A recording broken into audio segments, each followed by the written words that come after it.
Hello, Quincy Mayor Tom Koch here. It's good to see you. I'm going to be introducing the two chiefs. You're going to see them in a minute. Chief Mark Kennedy, our police chief, and Chief Joe Jackson from the fire department. We have great departments, both in the fire and police departments. They're well-trained, they're professional. Our response times are some of the best in the state. That's not by accident. These men and women do an outstanding job on your behalf. What you're going to be seeing in a moment is the chiefs talk a little bit about a special training we got a grant for, which is going to really prepare the police and fire department if, we pray it never happens, but if we had an incident with some kind of a mass shooting. It's very important that our officers on both the fire and police are trained, understand their roles, and deal with the situation. We hope for the best, but we have to plan for the worst. That's the job of a public safety unit. So I hope you enjoy and understand that this city continues to plan, train, and be ready for whatever occurs. Thanks for tuning in. Yeah, so what we're doing here today is it's called ASHR training, which stands for Active Shooter Hostile Event Response. And it's an area that we recognize that we may have been a little weak in, not just in Quincy, but nationwide. And, since Columbine, the unfortunate and horrible incident that happened in Colorado in the late 90s, the old motto used to be you contain and you wait for SWAT. And then after Columbine, we, as a profession, recognized that that wasn't working. And we need to get in there and we need to stop the threat. And since Columbine, police officers have been exceptional at getting in and stopping the threat. And we recognize that an area that we were weak in nationwide was we were great at stopping the threat, but we weren't great at getting in and stopping the dying. And that's really where this training came from. And as a police department in Quincy, we're incredibly lucky, we're incredibly well trained, and I know the fire department's incredibly well trained. And we do a great job, and the fire department does a great job, but we really needed to bring those tools together.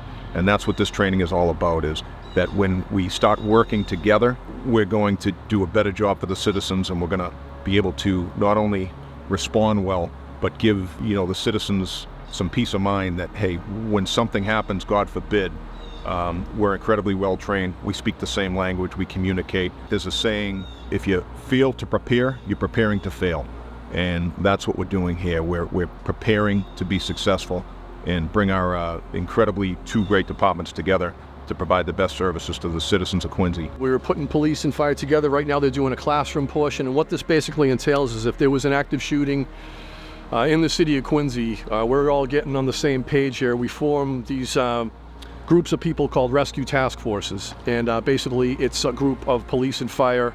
Fire will go in with trauma kits to treat any of the injured under police protection. It's been a pretty intensive couple of weeks, but the guys are really liking the information, and it's unfortunate that we have to train for things like this in this country. It's going on every day, but it's also good to work with our counterparts in public safety, The constant training is necessary. It's just one of those things that you're developing muscle memory. If you don't use it, you lose it, we always say. So we're just constantly, we want to make all of our mistakes beforehand, and then there's fewer mistakes if it should actually happen. So this is new to us, but we're taking to it very well, I think.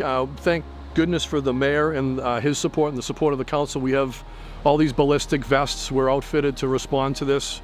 We're bringing people in on federal grants to teach us how to come up to speed with everything. So it's been really good, but working together with the police, it's been, it's nice to get together with our counterparts and, like I said, exchange ideas. They see what we're capable of, we see what they're capable of doing, and working together. It's the way it ought to be, really, The importance of police and fire working together and speaking the same language really came out of the Aurora, Colorado movie theater shooting. The policy in the Aurora, Colorado fire department was they don't go into what's known as hot zones, or like an active shooter type situation. And the police went in, they neutralized the threat pretty quickly.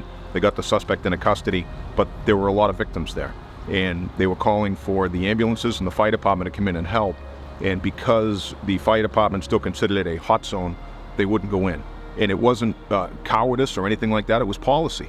And, the policy failed that day. And, a lot of these, the firefighters here in Quincy are combat veterans. If the policy is you don't go into a hot zone and the police are telling you it's safe, you fall back on your policy. You don't rise to the occasion, you sink to your lowest level of training, and that's sort of nationwide. And unfortunately in Aurora, they wouldn't come in, and because they didn't trust that the police were saying it's safe.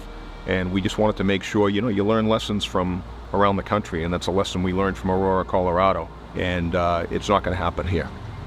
It can't just be 8 hours of training and then you're done. We need to really ingrain this into both the police and fire and our EMS partners. It's really critical, and we're doing a disservice to our community by not being prepared. I pray every night that it doesn't happen, but if it does, I'm confident in saying that we're going to be prepared for it.